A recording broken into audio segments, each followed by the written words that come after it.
Ladies and gentlemen, this is gonna be a good one because ya boy has just platinum 2025's Game of the Year Clair Obscure Expedition 33. This game was made by a small team of developers who used to work for Ubisoft, but then they left and this is their debut game. So after leaving a company that now puts out nothing but slop, the devs on their first try make a game that sweeps the entire Game Awards. That should tell you all you need to know about the current state of AAA gaming. We're cooked, guys. But Expedition 33 is a masterclass of storytelling, satisfying gameplay, and exploration. It checks off pretty much every box. But there's one thing on this channel that we care about, and that's the trophies. And there's actually kind of a lot of them in this game. Expedition 33 has 56 trophies, a difficulty of 5 out of 10, and an estimated completion time of 60 hours. Alright, doesn't sound too bad. But quickly before I dive into this beautiful game, I just want to say, if you want more platinum videos, then you should sub and hype the video so it hits the algorithm. I'll give you a second. Did you do it? Did you? Okay, good. Alright, now let's go on the expedition. Okay, I'm gonna do a quick lore dump at the start here so everything makes a little more sense. We are in France right now, and this strange tower has appeared over the ocean. This is called the Monolith, and it was created by someone known only as the Paintress. Now, if you notice, there is a giant number on it. The Paintress has the power once every year to kill everyone at or above that number's age. And every year she does it, the number decreases by 1. It started at 100, and right now it's at 34, so that means a lot of people are dead. And also every year France sends out a team of expeditioners to try and stop the Paintress, and they've never made it back alive. But that all changes today because now I'm here. And the main character we will be following is Gustav. He also has his adopted daughter Maelle, who is extremely important to the story. Do not forget her. And our boy Gustav has a major problem because he wants to get back with his 34-year-old ex. And today is the day that the Paintress will kill all the 34-year-olds. They called this event a gomage, by the way. I'm gonna call it that from now on. Yeah, so the next gomage is in a few hours, and our boy has to act fast. But before that, we have a quick duel with Maelle, because we gotta go through the tutorial. Gotta learn how to play the game somehow. So this is a turn-based RPG, and it's crazy that I'm even playing this, because those are usually some of my least favorite games, I'm not gonna lie. This one is different, because while yes, a lot of shit is turn-based, there is also parrying on defense. So half the time you're just playing Sekiro, and your boy loves that shit. Also, the amount of builds you can make is really cool, and you'll see some crazy shit I do later on in the game. I end the tutorial with a Delaware Detroit smash, and now I know how to play the game. I will face no issues going forward.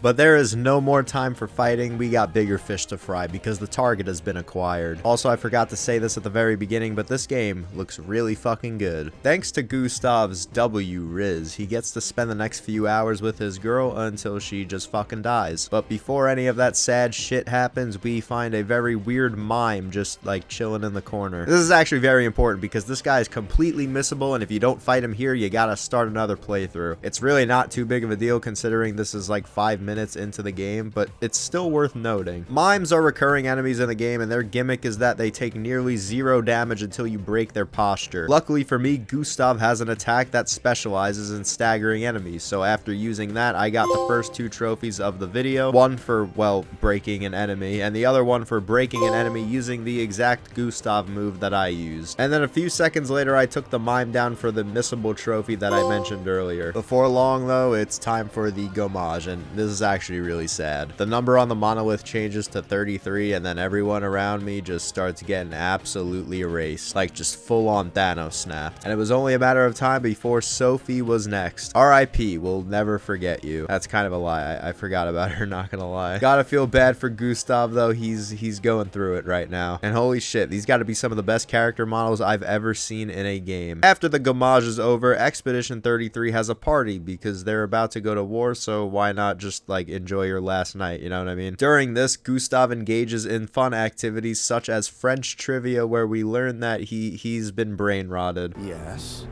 When did our world break apart and our luminous city get thrown into the middle of the ocean?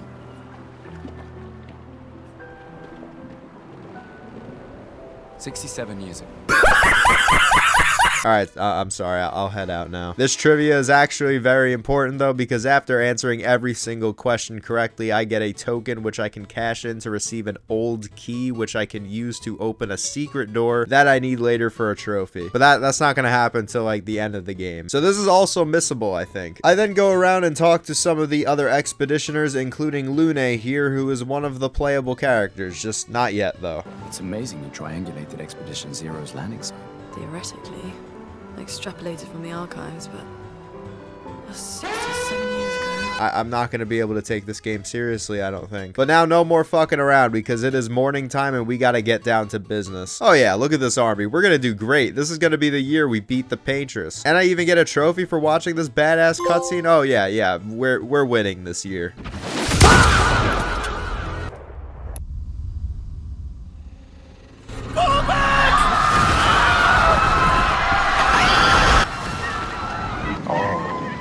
Well, never mind. Don't worry though, Gustav isn't dead. And this is where the game truly begins. Gustav may be stranded, but don't worry, he's not alone because he's got me watching over him. But I don't really think he cares about me because he's looking like he just, like, I don't know, saw all of his fucking friends die in front of him. And he's so mentally fucked that he goes into a cave and just spawns in a gun to shoot himself. Oh yeah, I kind of forgot to mention that everyone in this game can just conjure weapons, which is pretty sick. But wait a minute, hold up. Why can't I use this Glock in the game? I feel like that would be pretty good at killing things. Before Gustav can test out its effectiveness, he is interrupted by Lune, the girl from before, who is still alive. So she gets added to the party, and I'm gonna be real, once I unlock more people, you're not gonna see Lune in game very much. I don't really know how to build her. She seems kind of ass compared to the other characters. After traveling for a bit, I came across the first boss of the game, and he absolutely sucks. I parried the hell out of him, and he got broken like a little bitch. I literally whooped his ass so bad that I got a trophy for no hitting a boss. I then found the first of many white Nevrons. A Nevron is what they call all of the enemies in the game, like what I've been killing over the past couple minutes. But the white Nevrons are actually pretty friendly, and they have quests for you to complete. And I'm gonna get a trophy way down the line for completing all of them. This is just the first one. This dude wanted me to bring him a torch. Pretty simple. I'm not really gonna go over how all of these quests work, but just know that they exist, and I'm going to get a trophy at the end of the game for doing all of them. And finally, at the end of this area, hold on. Did I mention that this game looks amazing, by the way? Yes, I did? Okay, well, I'm gonna say it again. This game looks fucking amazing. At the end of the area, I find the main boss. He's just like a giant spellcaster, and these attacks are very satisfying to parry. I do really like this boss. He comes back a few times. He wasn't very difficult, though, and Gustav seems to have had a change of heart real quick, because now instead of trying to kill himself in a cave, he's just hitting poses and aura farming. And after the boss fight, the duo finds writing on a rock saying that Maelle, the girl from the beginning, is in the next area, and Gustav, of course, is like, we gotta go ASAP. But then Lune says, well, what if it's a trap? It's a very good question. Unfortunately, though, I didn't fucking ask, so we're going to the next area. And then I get a trophy for completing the area. Before I went to the next area, I was introduced to the open world segment of this game called the Continent. And like, holy shit, that's actually insane that there is an entire open world segment in this game. I was not expecting that. The next area is the Flying Waters, and I immediately got a trophy for opening a special type of chest. To open these, you basically just have to shoot 3 orbs around the area, and then it will be opened. It's like those runic chests from God of War if you've played that game. Then after discovering this weird ass random door in the middle of nowhere, I got transported to a mansion where I find Maelle, and she's actually playable now. And she is also the most overpowered character in the game by far, and you will see that especially much later because she starts to deal an insane amount of damage. Her specialty is stances. She has a total of 4. The first is stanceless. Do I even have to explain this one? The next is offensive, where she does more damage but also takes more damage. Then there's defense, where she just, well, takes less damage. And the final one, which I don't have yet, but it is the one that actually makes her overpowered, is virtuose stance, which makes her just do flat triple damage, no strings attached. This girl is an absolute demon. And also remember the guy that I'm fighting on the screen right now? This is the curator. He serves as the blacksmith in this game, and he upgrades your weapons and shit, but he actually becomes extremely important later on in the game. Like, he's actually one of the most important characters. We just don't know it yet. Then while playing as Lune, I got a trophy for consuming a stain for 4 turns in a row. And if you just had no clue what I said, I don't blame you. The description is on the screen if you care enough to understand it, but basically just use a bunch of different different attacks as Lune, and you'll get it eventually.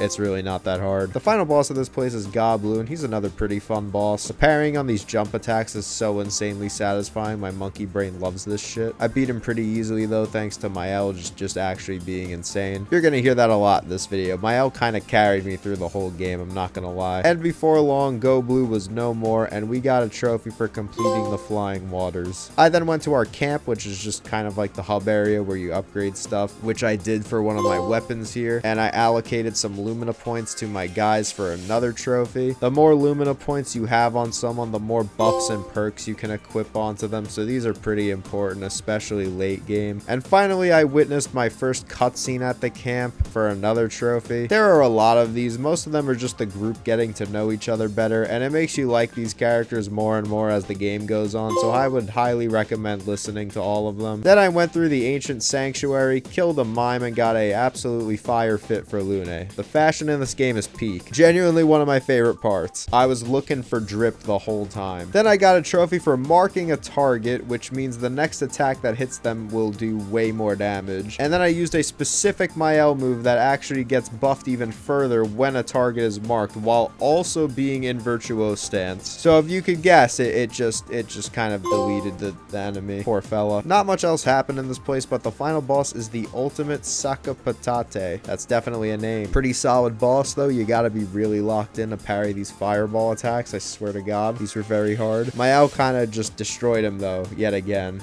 And after he was defeated, I got a trophy for completing the area, and this directly led into Gestural Village. Gestrals are just these silly little guys that speak complete gibberish. I love the Gestrals, genuinely one of the best parts of the game. I also didn't record this area too much because I low-key forgot, but basically we find another expeditioner named Ciel, and she's part of the team now. She is very good. She does a lot of cool shit with cards, and she uses scythes to attack. That is extremely oversimplified, but me like it. I also get a trophy for completing the area. Again, not much was really here. Back at camp, Maelle is having some really creepy visions. She's basically been seeing this girl who I immediately thought looked suspiciously like Maelle, but I don't know, maybe I'm just a crazy conspiracy theorist. But then it gets worse because she sees the guy who murdered the whole expedition back in the beginning. His name is Renoir. You're not supposed to know that yet, but I'm just gonna call him that immediately because it's easier. And yeah, I guess this girl isn't Maelle because Renoir is calling her Alicia. So there you go. I guess I'm just fucking crazy. But basically, Renoir says that everything is all Maelle's fault and she should go home with her friends so they can live their last years in peace before they get gommaged. So that doesn't really make any sense right now. And Maelle has no clue what the hell he's talking about, but everything will come together in due time. Just, you gotta trust the process with this game. It genuinely has one of the most interesting stories I've played through. But moving on to the next area, this is a really cool looking cave, and inside is the undisputed GOAT of Expedition 33. I'm not kidding. I'm talking about Esquier.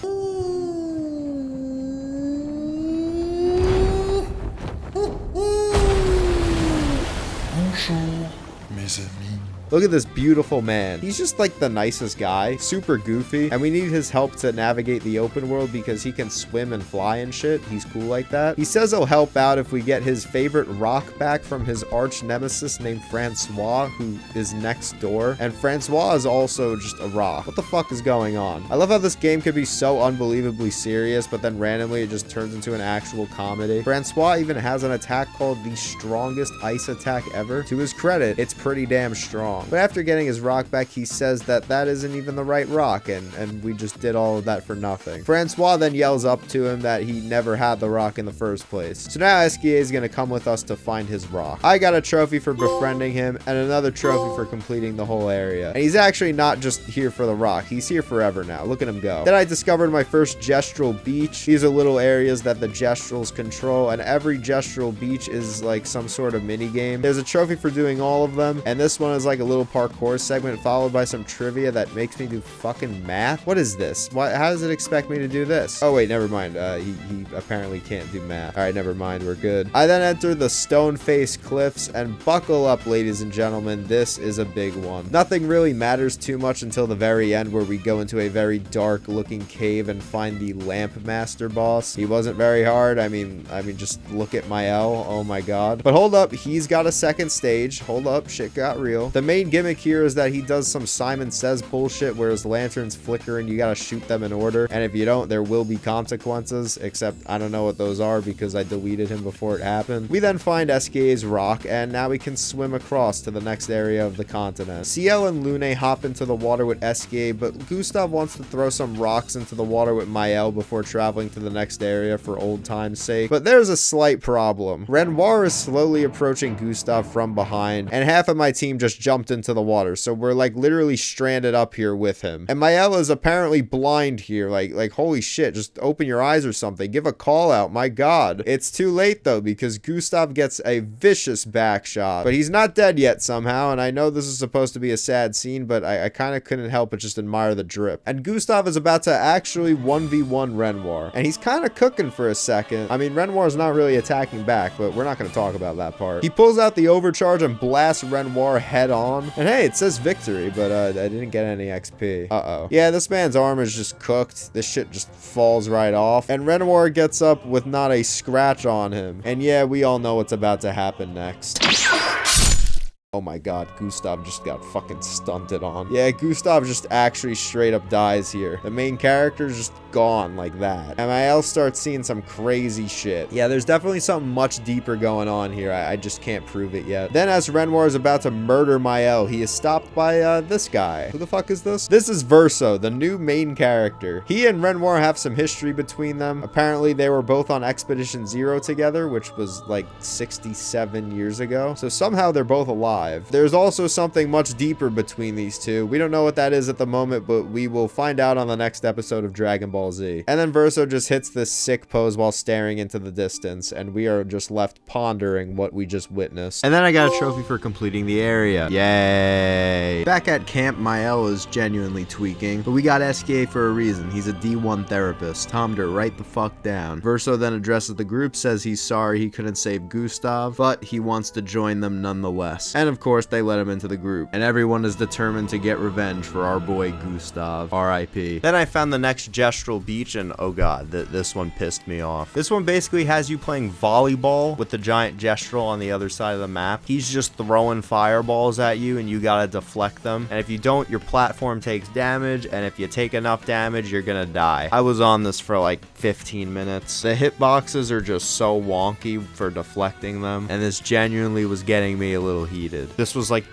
this was like genuinely the hardest thing I've done up to this point in this game. Fucking volleyball. But eventually I got it. So stupid. And now we're moving on to the real shit. Verso's main thing is that whenever you hit an enemy, your rank goes up. It goes D, C, B, A, and then the best is S. And the higher tier you are, the more damage you do. And I got a trophy for reaching S tier for the first time. The next main area I went through is the Forgotten Battlefield, and this is, I think, my favorite place in the game. It just looks so sick. And you won't believe who I find in this place, because making his return from the depths of Irithyll of the Boreal Valley, standing at 15 feet tall, he is the best boss in Dark Souls 3, don't at me. Pontiff Sullivan. How did he get here? Somehow Palpatine returned. If you don't believe me that this is the Big P himself, look at his face too. Yeah, this is literally him. I even felt more confident parrying his attacks. Like, I swear I've seen this shit before. By the way, Maelle is now casually hitting the damage cap every time she attacks. Like, y'all can just go home. She could just solo the rest of the game for me at this point. But yeah, Pontiff goes down pretty easily. Best fight in the game so far. But big mistake trying to kill the guy who's platinumed every Souls game. You done fucked up with that one. That's it for the battlefield. I'll be taking that trophy. And the next area is Manoko's station. And here I find Manoko himself. He's the only gestural that can speak English, and he's one of the best parts in the game. He's like the comic relief character. He's great. He and Verso are boys, but in order to add him to the team, he wants to fight. He's basically like Goku. He just loves to fight. We beat him up pretty easily. I mean, this seems kind of unfair to just gang up on him like this, but who cares? Welcome to the team, Manoko. His gimmick is that in order to unlock more of his techniques, you have to kill different types of Nevrons around the map, and he will then be able to copy their attacks. He's basically like a living, breathing Pokedex while also being a shapeshifter. He's the coolest character you can play as. He also ended up being extremely powerful by the time I was at the end of the game. I really liked playing with him on the team. After killing another boss, I got a trophy for unlocking every single playable character, and then I got another trophy for clearing Manoko's station. Next stop is Old Lumi Lumiere, and no wonder they made a new Lumiere because this one looks pretty fucked up. And this is another important place because at the end we're gonna get some more lore, because upon finding this manor, which I think is the one that Maelle was in before when we first found her, I think, we find this person. Who is this? I don't really know. She's just there. Don't forget her though. And then out of nowhere comes Renoir, and Alicia is also there too. Renoir and Verso start shit talking each other, but then Maelle is just like, get the hell out of the way, I'm about to off this man. And then Renoir just drops a bombshell real quick.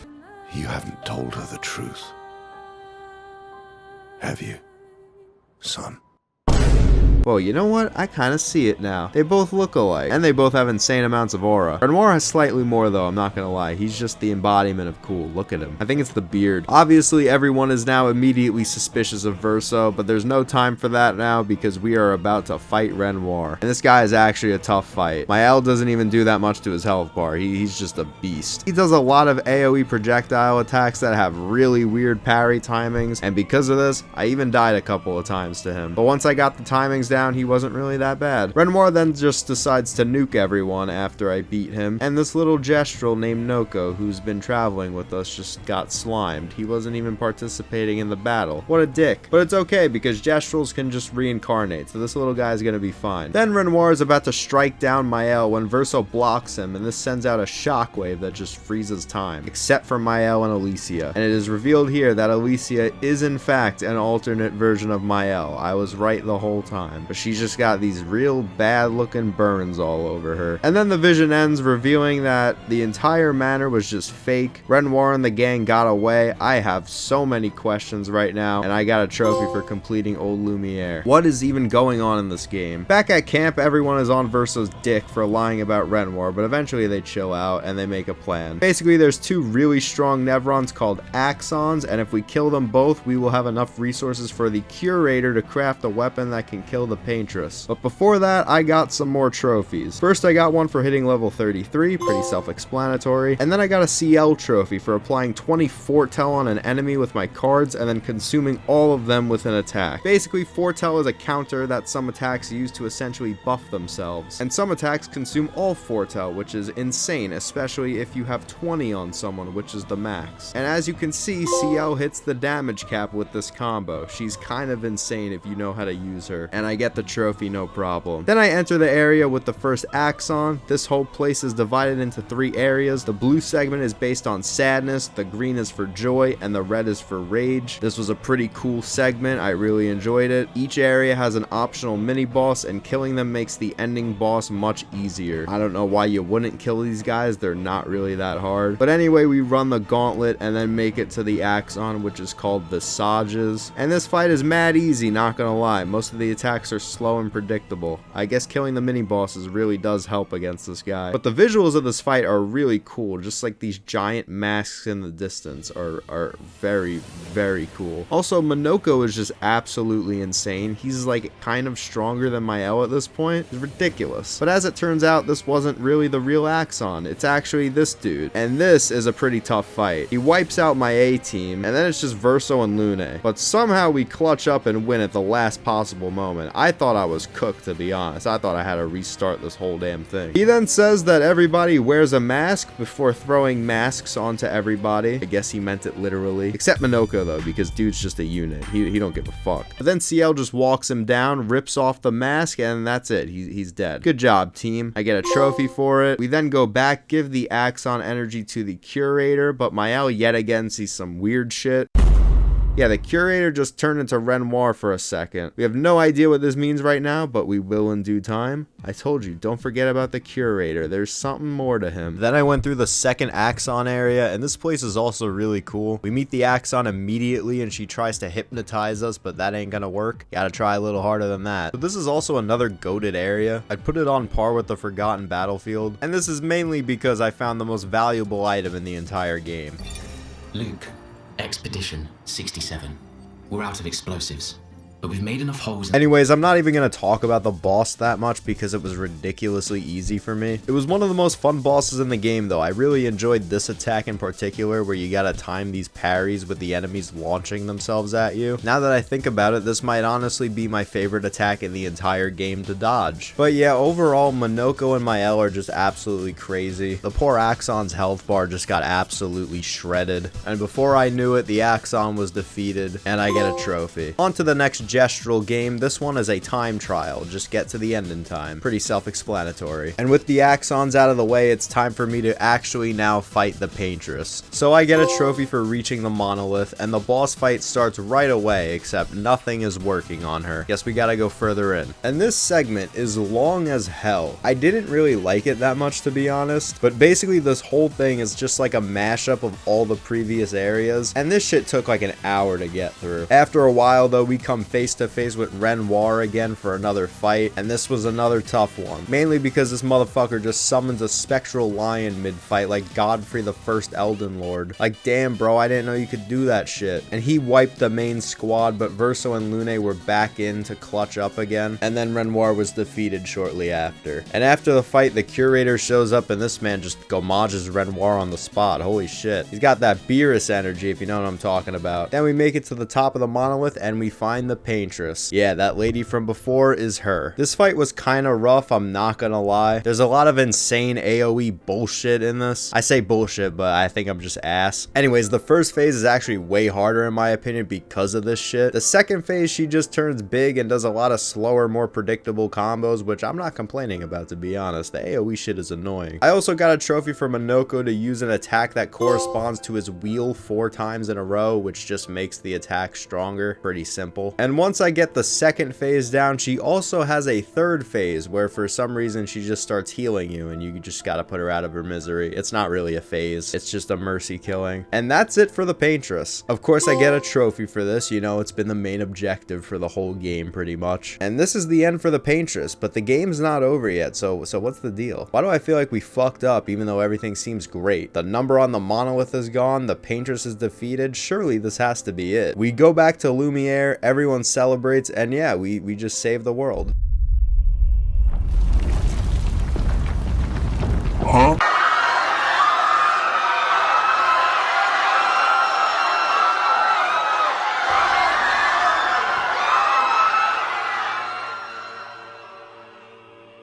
Damn, never mind, I guess. My bad. I just won't talk anymore. So everyone just got gamaged. Literally everyone. We then see a vision of Verso burning to death inside the manor, and then Maelle just wakes up, except she's got burn marks and she can't speak. Sound familiar? Yeah, so it's this point that the game just completely mind fucks you, because it is revealed that the whole world we've been playing in this whole time has been fake. Yeah, this wasn't the real world. It's literally virtual reality. A sub-world created by the Paintress, whose real name is Aline, so she can run away from grieving her son Verso, who died in the house fire. The Verso we've been playing as is a fake copy created by the Paintress, and her daughter Alicia has been permanently injured by the fire too. So Maelle is actually Alicia in the real world, and she entered the painted world to escape her pain. Meanwhile, their father Renoir wants to destroy the painted world so his family can stop living in a fake fantasy land and get over their grief. And the Renoir and Alicia we saw before are painted copies of the originals that the Paintress made to defend the fake world against the real Renoir, who's been the curator and who has been behind all of the gamages the entire time. Yeah, the number on the monolith was a warning from the Paintress to the people, indicating how long she can hold off Renoir before she becomes too weak and the painted world just gets destroyed. This is perhaps the craziest plot twist I've ever seen in a game. So as Alicia, we re-enter the painted world and become Maelle once again to stop the real Renoir from destroying literally everything. This is gonna get really confusing and really hard to explain.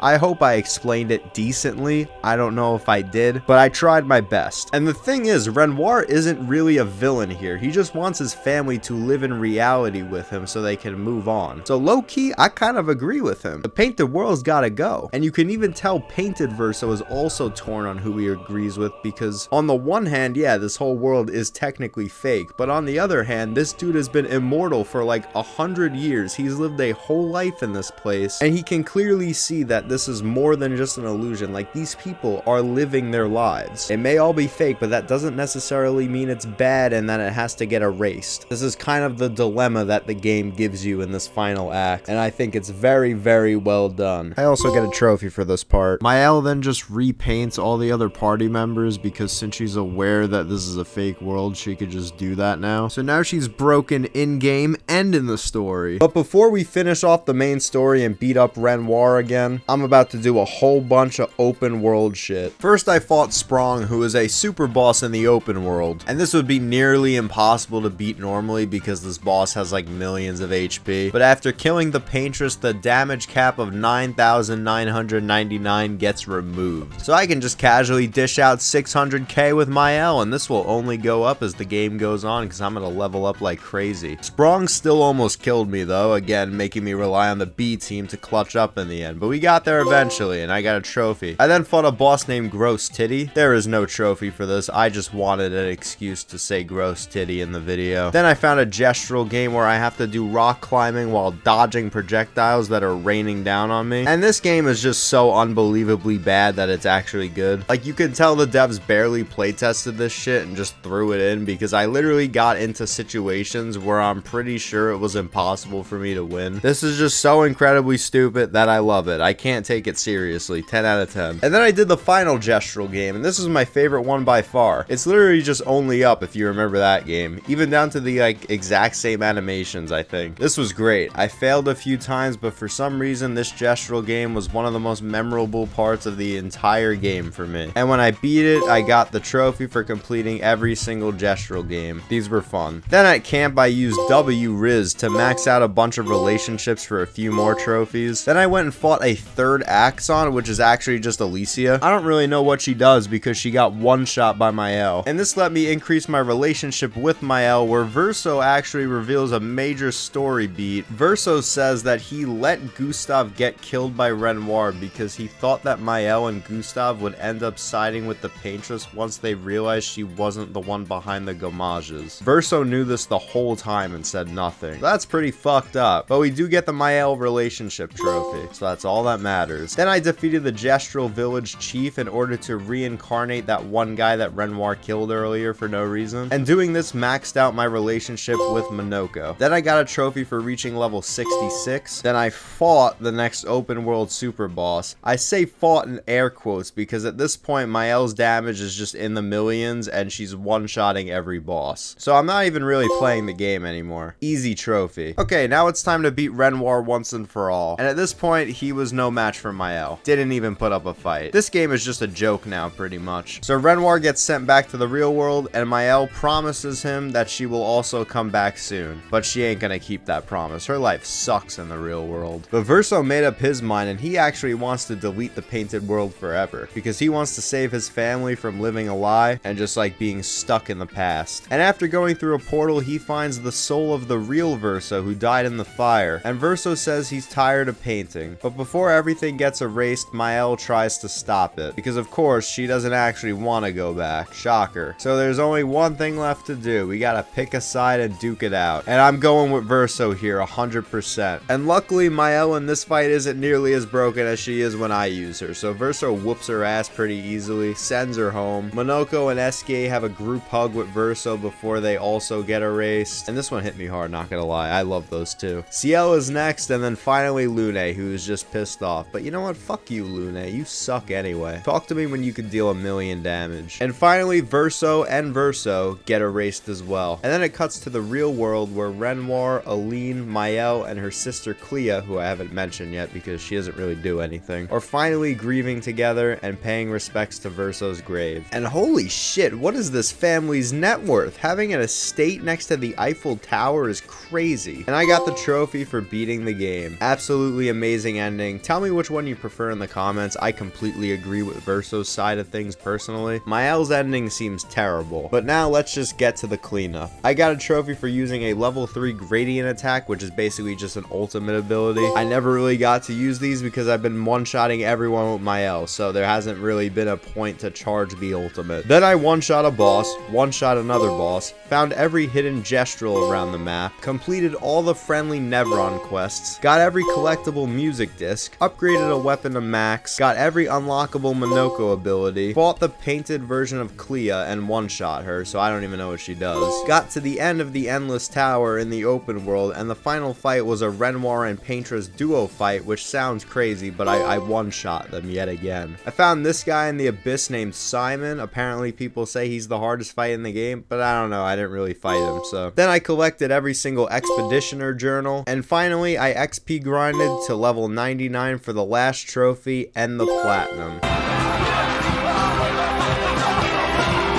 So yeah, that was Expedition 33. This is a really good game. The story's legendary. The gameplay is fun, even for someone like me who doesn't even like turn-based RPGs. And it's a really fun and easy platinum. There's a decent amount of collectibles, but they're all very easy to get. Even the missable one that I mentioned earlier got fixed in a new update, so I'm pretty sure it's not missable anymore. The only thing that is missable, I think, is that mime from Lumiere. But it really doesn't matter if you miss it, because you can just start a new playthrough and beat it in like 2 minutes anyway. Yeah, this is a pretty free platinum if you really like the game. This is one that pretty much anyone could go for, and I could totally see why this won Game of the Year. I still like Silksong more though, not gonna lie. That's the real winner for me right there. Actually, no, scratch that. The real winner is us, because these indie game companies keep cooking up bangers for us to play. And yeah, that's about it for this video. I hope you all enjoyed. Next up, I'm gonna cover Resident Evil Village, because that's right before the new Resident Evil 9 drops, so I hope you like Resident Evil, because there's gonna be a lot of it on this channel